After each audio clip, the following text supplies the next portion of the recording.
You can सी आज की video में आज की कोर्स में हम बेसिकली करने वाले हैं आइल्स का राइटिंग टास्क 2, जो कि बहुत अकेडमिक के लिए भी है, जनरल ट्रेनिंग के लिए भी है, advantage and disadvantage type of ऐसे, राइट। तो सबसे पहले बिल्कुल हम इसमें टाइम वेस्ट नहीं करने वाले, हम सीधा लेके चलते हैं आपको। आपने सबसे पहले इंट्रोडक्शन कैसे लिखनी है, इतना इजी मेथड से आपको समझाऊंगी ना कि आपको विद इन दिस वीडियो कोई डाउट इसके बाद आपको नहीं रहेगा। तो आपके पास टोटल 4 लाइंस है, आप एज यू कैन सी मैंने यहाँ पे 4 पॉइंट्स बना के रखे हैं। 4 पॉइंट्स होते हैं इंट्रोडक्शन में, 4 लाइंस होती हैं। तो बेसिकली दीज आर टेम्पलेट्स। आप इन टेम्पलेट्स को यूज करके बहुत easily and in very less time you can write your IELTS writing task 2। Okay, तो एज यू कैन सी यहाँ पर लिखा हुआ है मैंने इंट्रोडक्शन टेम्पलेट्स, मतलब I am going to teach you how to write advantage disadvantage essay with the help of templates. तो templates definitely yes you can use these templates. These are very flexible. Flexible means you can change these according to your needs, according to the question, according to your sentence formations and all. So सबसे पहले अगर आप देखो यहाँ पे 4 points हैं, मतलब basically 4 lines होती हैं सिर्फ। सबसे पहली बात इन इंट्रो। दूसरी बात, आपकी कोई भी इंट्रो में ग्रामर मिस्टेक नहीं होनी चाहिए। फॉर दैट ये जो लाइंस हैं, टेम्पलेट्स हैं, आपको बहुत ज़्यादा काम आएंगे। तो स्टार्टिंग आपने कैसे करनी है, इन टुडेज रैपिडली चेंजिंग वर्ल्ड। उसके बाद आपने टॉपिक बीच में लिख देना है, टॉपिक किस बारे में है, आपका बेसिकली क्वेश्चन किस बारे में है। Has become a significant issue. तो एक बार मैं आपको एक और चीज़ समझा दूँ, जब भी आपके पास ऐसे का कोई भी क्वेश्चन होना, आपके माइंड में सबसे पहले क्या करना है, read the question and understand. This is very important. Without clear understanding आपके 7 bands नहीं आएंगे। Understanding is the one and the most important factor. So after you understood the question, उसके बाद आपके माइंड में बेसिकली 3 पॉइंट्स होने चाहिए। वो 3 पॉइंट्स कौन से हैं, आपने मेन देखना है क्वेश्चन का इशू क्या है। हमेशा आपको कोई ना कोई इशू के बारे में ही क्वेश्चन होता है, तो आपके माइंड में एक इशू होना चाहिए, मतलब क्वेश्चन किस बारे में है, इन शॉर्ट आपको वो पता होना चाहिए। सेकेंडली BP1 का आप मेन आइडिया क्या लिखने वाले हो। थर्डली BP2 का मेन आइडिया आप क्या लिखने वाले हो। That's it. सिर्फ आपने प्लानिंग में ये 3 पॉइंट्स लिखने हैं। What is the issue, BP1 का आइडिया क्या है, BP2 का आइडिया क्या है, and you are ready to start writing your task 2 ऐसे। अगर आप इतनी चीज नहीं करोगे, पहले 4 स्टेप्स नहीं करोगे, तो लिखने का आगे, इस वीडियो को समझाने का भी आगे कोई फायदा नहीं होगा, जब तक आप ये 4 पॉइंट्स को क्लियरली समझ नहीं लेते। अंडरस्टैंडिंग हो गया, क्वेश्चन का इशू लिखना है आपने, BP1 का आइडिया, BP2 का आइडिया, दैट्स इट। एंड इसमें हार्डली आपको 3 to 4 मिनट्स ही लगेंगे। एंड अगर आपने इतना काम कर लिया है तो I can guarantee under 25 minutes आप बिल्कुल इजीली लिख पाओगे आपका ऐसे। You can try it yourself, so definitely you should give it a try after watching this video till the end. तो सबसे फर्स्ट लाइन में मैंने समझाया आपका, ये होती है जनरल स्टेटमेंट, जो आईटीपी ने बोला उसी पैटर्न के साथ मैं आपको समझाने वाली हूँ। So in today's rapidly changing world, topic मतलब सपोज ऑनलाइन एजुकेशन है, उसके बारे में लिख सकते हो, has become a significant issue. Second line में क्या आता है, आपने रीफ्रेज करना होता है क्वेश्चन को। तो कैसे करोगे, द डिबेट सराउंडिंग, उसके बाद अगेन आपने यहाँ पे टॉपिक लिखना है। यहाँ पे थोड़ी सी मेरे से मिस प्रिंटिंग हो गई है, टॉपिक आएगा द डिबेट सराउंडिंग, अगेन यहाँ पे टॉपिक आपने इंसर्ट करना है। Often revolves around 2 opposing views, 2 views के आसपास कोई भी सिचुएशन है वो आपकी रिवॉल्व करती है। उसके बाद थर्ड पॉइंट क्या होता है, आपने अपनी पोजीशन को स्टेट करना होता है ना। This third line depends only on your question. Let's say आपका क्वेश्चन क्या है, what are the advantages and disadvantages. तो यहाँ पे क्या बोलोगे, personally I believe that there are more disadvantages या देयर आर मोर एडवांटेजेस। अगर अग्री डिसएग्री वाला है तो आई अग्री। तो मतलब थर्ड लाइन में बेसिकली आपने क्या करना होता है, क्वेश्चन का आंसर देना होता है। जो भी आपको टाइप ऑफ क्वेश्चन है उसका आपने इन द थर्ड लाइन आपने आंसर देना होता है क्वेश्चन का। So basically you have to answer the question in the third sentence. Fourth line is, this essay will explore key arguments on both sides and conclude with my perspective. This is called thesis line. इसको अपने same to same लिखना है, इसमें अब कुछ भी आपने change नहीं करना। तो बेशक अगर आप बिगनर हो, आप पहली बार ही सीख रहे हो, तब भी this is the best video, or even you have been giving or planning your IELTS exam since long, then also this video will definitely help you a lot. So I guess आपको intro के templates clear है। Now we will look at the question. So question है हमारे पास, some people believe that working from home is beneficial for employees and employers. What are the advantages and disadvantages of this trend. मतलब again understanding important है। कुछ लोग ये मानते हैं कि घर से काम करना एम्प्लॉयज के लिए भी बेनिफिशियल है एंड एम्प्लॉयर्स के लिए भी बेनिफिशियल है। एंड इसके एडवांटेजेस क्या हैं, डिसएडवांटेजेस क्या हैं। अब इसमें आपके पास चार चीजें हैं। मतलब एम्प्लॉयज के लिए एडवांटेज, एम्प्लॉयर्स के लिए एडवांटेज, एम्प्लॉयज के लिए डिसएडवांटेज, एम्प्लॉयर्स के लिए disadvantage, and after that advantages. मतलब मिनिमम दो एडवांटेजेस लिखोगे एंड डिसएडवांटेजेस भी आप दो लिखोगे। ऑब्वियसली ये दो हो जाएंगी, एक एडवांटेज एम्प्लॉय के लिए, एक एडवांटेज एम्प्लॉयर्स के लिए। एक डिसएडवांटेज अगेन फॉर एम्प्लॉयज, दूसरी डिसएडवांटेज अगेन फॉर एम्प्लॉयर्स। तो this is called complete analysis of the question if you want to score minimum I am saying minimum 7 band. तो क्वेश्चन को आपने इतनी अच्छी से, इतनी गहराई से आपने समझना होता है। ये नहीं कि सिर्फ आप एम्प्लॉयज के रिगार्ड में लिख दो या एम्प्लॉयर्स के रिगार्ड में लिख दो या ओवरऑल लिख दो। आप लिख सकते हो up to 6.5 band, this will work, but for 7 and above band आपको डीपली जाके अंडरस्टैंड करना पड़ेगा। तो ये क्वेश्चन है। सो आप आगे आपने क्या करना है, let's look at the introduction का सैंपल इस क्वेश्चन के रिगार्डिंग। जो मैंने आपको स्टार्टिंग में टेम्पलेट्स बताए थे, आई गेस मैंने ये, यस, तो मैंने ये आपको ये बताए थे टेम्पलेट्स। सो इन्हीं टेम्पलेट्स को यूज करके आज मैं आपको सिखाऊंगी आपने इसका सैंपल इंट्रो का कैसे लिखना है। सो फर्स्ट लाइन देखो मैंने क्या कहा था, रिफ्रेश होगी इन टुडेज रैपिडली चेंजिंग वर्ल्ड। उसके बाद टॉपिक डालना था concept of working from home, ये मैंने टॉपिक डाल दिया। अगेन जो मैंने कहा था कि क्वेश्चन मेन किस चीज के बारे में, उसको आपने नोट डाउन करना है when you are planning your point. ठीक है जी, concept of working from home topic की जगह आपने फिट कर दिया, has become a significant issue, again सारा का सारा टेम्पलेट। सेकेंड लाइन में क्या होता है, रीफ्रेज कैसे था, the debate surrounding online working from home often revolves around two opposing views, ये आपका हो गया रीफ्रेज। देन उसके बाद stating your position कैसे आएगा, I personally believe that this trend has some benefits and drawbacks as well, क्योंकि हमने यहाँ पे एडवांटेज भी डिस्कस करने हैं, डिसएडवांटेज भी डिस्कस करने हैं। तो यहाँ पे मैंने बता दिया कि यस इसके बेनिफिट्स भी हैं एंड सम ड्रॉबैक्स भी हैं। थीसिस लाइन आपको बताया था जो मैंने बताई थी टेम्पलेट वाली, that is exactly same to same, no change at all. So you can see कि इंट्रो लिखना इतना ईजी है। अगर आपने अपना क्वेश्चन को बता लिया, सोच लिया कि क्वेश्चन किस बारे में है, अगर आपको इतनी चीज पता चलेगी क्वेश्चन किस चीज के बारे में, then intro writing is just, it will take only hardly 5 minutes to write intro using this format and using these templates and phrases। and again ये सारा IDP के रूल्स के अकॉर्डिंग है, कुछ भी इसके अगेंस्ट नहीं है।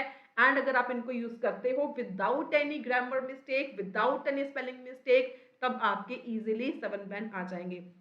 वन मोर थिंग, अगर आप बिगनर हो तो यहाँ पे मैंने जैसे पॉइंट्स में लिखा, मैंने समझाने के लिए इजी वे में आपको लगे इसलिए मैंने पॉइंट्स में लिखा। Otherwise you have to write this in a form of a paragraph, मतलब स्टार्टिंग टू एंडिंग आपने कोई भी गैप नहीं छोड़ना, कोई लाइन नहीं छोड़नी, कोई स्पेस नहीं छोड़नी, in a form of paragraph आपने लिखना है। So let's move on to the body paragraph 1, how to write body paragraph 1। So again with the help of templates आपको बहुत बहुत बहुत ही इजी लगेगा। एंड अगर आपने वीडियो यहाँ तक देख लिया, that means you are finding it interesting and informative. And if you are new to my channel, I would request you to kindly subscribe to my channel for more interesting, informative and beneficial videos like this।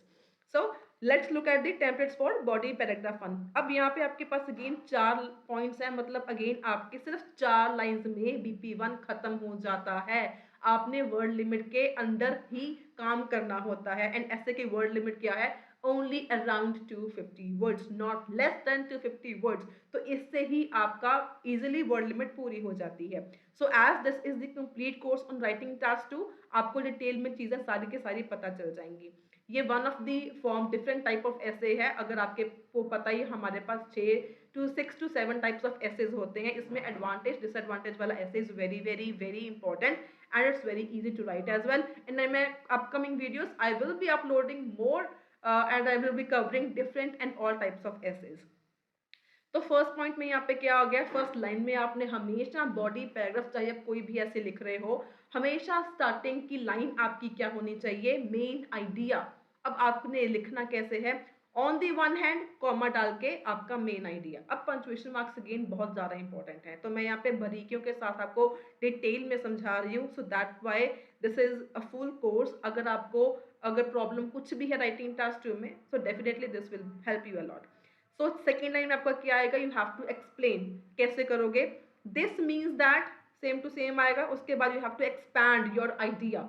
अब expand कैसे करना होता है, आपने expand का मतलब होता है जो आपने मेन आइडिया चूज किया उसको क्यों चूज किया एंड उसका रिजल्ट क्या होगा या रिजल्ट क्या है। इट डिपेंड्स कि क्वेश्चन किस टेंस में आप लिख रहे हो। तो इस तरीके से एक्सपैंड करोगे तो आपको पॉइंट्स की कमी नहीं होगी, आपका सेंटेंस कॉम्प्लेक्स सेंटेंस बन जाएगा, आपका सेंटेंस इंप्रेसिव बन जाएगा, आपका इजीली इलेबोरेट एक्सटेंड आइडिया भी हो जाएगा। सो अपने मेन आइडिया क्यों चूज किया प्लस उसका रिजल्ट क्या होगा या रिजल्ट क्या है। And in the third line, you have to explain with the help of example. For instance, it has been noticed that, उसके बाद आपने कोई भी example add कर देनी है। And fourth line is you have to link back to your main idea के साथ आपने link back करना होता है। So this supports my viewpoint dash, मतलब you have to restate your main idea, जहाँ से आपने शुरू किया था वहीं से आपने खत्म करना है। इसको बोलते हैं कोहिरेंस एंड कोहिजन में इसमें आपकी मार्किंग मिलती है। That means you have logically organize your body paragraph starting from your main idea, expanding, giving example and linking back to your main idea according to the IDP. This is the exact and the right format for writing the body paragraphs. So now let us look at the sample body paragraph 1. So here is the sample. सो यहाँ पे जैसे मैंने बोला on the one hand आपने main idea से शुरू करना होता है। एडवांटेजेस की बात चल रही है एम्प्लॉयज एंड एम्प्लॉयर्स की। On the one hand working from home provides flexibility and reduces expenses for both employees and employers, मतलब फ्लेक्सिबिलिटी देता है आपको एंड एक्सपेंसेस खर्चे। अगर आप लिखते हो कॉस्ट को कम करता है तो हमेशा लिखो एक्सपेंसेस को रिड्यूस करता है, रिड्यूस एक्सपेंसेस। एंड मेरी वीडियोस में हमेशा आपको vocabulary words, collocations, types of sentence formation सीखने को बहुत कुछ मिलता है। सो अगर आप मेरे को फॉलो नहीं कर रहे थे अभी तक, do subscribe watch my playlist for writing task 2 and writing task 1 as well. So यहाँ पर हो गया, मैंने दोनों बातों का मैंने 2 पॉइंट्स बता दिए। यहाँ पे मैंने बोला था आपके पास 4 बातें हैं, एम्प्लॉइज, एम्प्लॉयर्स, एडवांटेज 1, एडवांटेज 2। तो यहाँ पे फर्स्ट लाइन में everything is crystal clear itself. So this is what I call the planning, जो मैंने आपको स्टार्टिंग में ही कहा था कि BP1 में आपने क्या लिखना है वो आपको पहले ही पता होना चाहिए। तो यहाँ पे आपने इसको एक्सटेंड कैसे किया, this means that employees can better manage their personal and professional responsibilities by avoiding long commutes which saves time and reduces stress। मतलब इसका मतलब मैंने इसको कैसे किया एक्सप्लेन कि जो पर्सनल एंड प्रोफेशनल रिस्पॉन्सिबिलिटीज हैं वो कम्यूट मतलब आना जाना जो ट्रैवलिंग है उससे टाइम सेव होता है एंड स्ट्रेस भी सेव होता है। मतलब अगर आपको पता था कि आपने फ्लेक्सिबिलिटी की बात करनी है तो इसको कितना इजीली आप एक्सप्लेन कर सकते हो। अगेन यहाँ पे मैंने पहले क्या किया, वाई, मतलब that this means that employees can better manage their personal and professional responsibilities. जो पर्सनल रिस्पॉन्सिबिलिटीज हैं, प्रोफेशनल है, वो बेटर हो सकती हैं मैनेज। क्यों, बाय अवॉइडिंग लॉन्ग कम्यूट्स। इससे क्या होता है, विच सेव्स, उसका मतलब जो मैंने कहा था result, which saves time and reduces stress. मतलब एक्सपैंड, वाई एंड रिजल्ट का आंसर आपका आ गया। For instance, it has been noticed that parents working remotely can balance their work with childcare more effectively, and employers also save on operational costs like office rent and utility bills. तो यहाँ पर मैंने example में दोनों चीज़ें cover कर दी कि employees को कैसे बेनिफिट होता है, एम्प्लॉयर्स को बेनिफिट कैसे होता है। एम्प्लॉयज़ को कैसे होता है, एम्प्लॉयज़ घर से बैठ के अपनी फैमिली को मैनेज कर सकते हैं। एंड एम्प्लॉयर्स को बेनिफिट क्या होता है, उनकी जो ऑपरेशनल कॉस्ट है लाइक ऑफिस की कॉस्ट होती है या मेंटेनेंस की बिल्स होते हैं, रेंट्स होते हैं, वो उनके सेव हो जाते हैं। सो लास्ट लाइन में हमने लिंक बैक करना था, this supports my view that flexibility and cost efficiency make remote work appealing to both the parties। Again मैंने अपने दोनों आइडियाज को यहाँ पे रीस्टेट किया, लिंक बैक किया अपने मेन आइडिया के साथ। तो यू कैन सी कि कितना डिफिकल्ट क्वेश्चन था, काफी इन डेप्थ हमने जाना पड़ा। Still only with the help of 4 sentences कैसे बहुत अच्छे तरीके से you can logically organise your body paragraphs. So now let us look at templates for body paragraph 2। So here are the templates. Again इसमें कोई मुश्किल नहीं है, सिमिलर ही है, सिर्फ कुछ चीजें यहाँ पे चेंज है। ऊपर क्या था ऑन दी वन हैंड, यहाँ पे ऑन दी अदर हैंड। उसके बाद you have to again start with your main idea. This factor further emphasises that means you have to expand your idea, मतलब वाई प्लस उसका result, जैसे हमने पीछे किया। फॉर एग्जाम्पल आपने थर्ड लाइन में एग्जाम्पल ऐड करनी होती है, it has been observe that, उसके बाद dash dash dash example add कर दोगे। एंड थीसिस लाइन मैंने यहाँ पे सॉरी जो लिंक बैक वाली लाइन थी मैंने आपके लिए और इजी कर दिया। Therefore, this reason strongly supports my viewpoint in the agreement of this statement. तो लास्ट जो लाइन है यहाँ की सेम टू सेम रहेगी, आपने यहाँ इस लास्ट लाइन को कुछ भी चेंज नहीं करना। विच मीन्स कि BP2 में आपके पास लिखने के लिए सिर्फ 3 लाइन्स हैं, फोर्थ लाइन आपके लिए ऑलरेडी रेडीमेड मैंने कर दी है। Now let us look at the sample body paragraph. On the other hand, remote work can lead to isolation and decreased teamwork. दो डिसएडवांटेजेस देने थे तो मैंने दोनों मेंशन कर दिए, आइसोलेशन हो गया, डिक्रीज्ड टीम वर्क हो गया।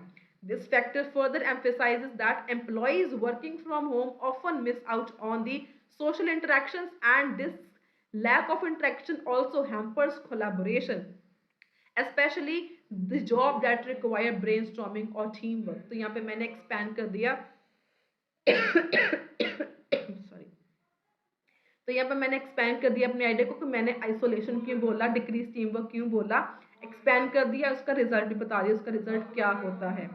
इसके बाद आपका आगे आपने एग्जाम्पल ऐड करनी है। For example, it has been observe that employers meanwhile face difficulties in monitoring employee performance, which can lead to concerns about accountability and efficiency. Again, this video is for both academic and GT, and अगर आपका target score 7+ band है, you can pick out these vocabulary words and can use anywhere if you the topic demands. So example में मैंने employees का भी cover कर दिया, employees का भी मैंने कवर कर दिया। तो आपने बेसिकली अगर दो चीजें हैं तो दोनों को आपने कवर करके चलना होता है। And last line same to same, no change. So this is how इतने इजीली आप BP1 BP2 लिख सकते हो। Moving on to conclusion templates. अब इसमें आपके पास होती हैं 2 to 3 लाइन्स अराउंड। तो यहाँ पे क्या लिखोगे आप, इन कंक्लूजन ऑल्दो वाला आपने सेंटेंस बनाना है, ऑल्दो टॉपिक जो आपने इशू यहाँ पे कंसर्न किया that has potential benefits, comma, the limitations could not be ignored. This scenario definitely offers, उसके बाद advantages लिख दिए, the issue lies in dash dash dash, मतलब यहाँ पे आपने advantages की भी summary दे दी, disadvantages की summary भी आपने दे दी, question का भी आपने rephrase कर दिया, आपने advantages disadvantages की summary बता दी, and solution भी आपने बता दिया। and last line same to same रहेगी, with proper planning and collaboration this trend can become more sustainable in the future. Last line, no change, same to same. That means again in conclusion आपने क्या करना होता है, सिर्फ आपने 2 lines लिखनी है। ठीक है जी। So now look at the sample conclusion. So here is the sample. In conclusion, topic था remote working has potential benefits but drawbacks could not be ignored. यहाँ पे कॉमा डालना था, drawback could not be ignored. तो इसके बाद आपका आ गया, the scenario definitely offers flexibility and reduced cost, comma, the issue lies in lesser social interactions and teamwork. Again मैंने यहाँ पे advantages की summary दे दी, disadvantage की summary they the, keeping in mind my templates. And third line आपकी same to same template वाली, no change at all. So in this way आप बहुत ही अच्छे तरीके से effectively, easily अपना एडवांटेज डिसएडवांटेज वाला ऐसे जो है वो आप लिख सकते हो। You can easily C body paragraph 2 का टेम्पलेट्स हैं, बॉडी पैराग्राफ 2 का सैम्पल आंसर है, सैम्पल ऑफ BP1 है, सैम्पल ऑफ BP2 है, आपके पास सारा कुछ आपके पास है। सो आई होप आपको समझ में आ गया होगा हमने कैसे कैसे इनको करना है ऐसे को। So if you find this video useful and informative, do give it a thumbs up, share it with your friends, and don't forget to subscribe my YouTube channel for latest informative beneficial videos on IELTS. Until then, stay happy, stay healthy, and do let me know कि next video आपको किस topic के ऊपर चाहिए।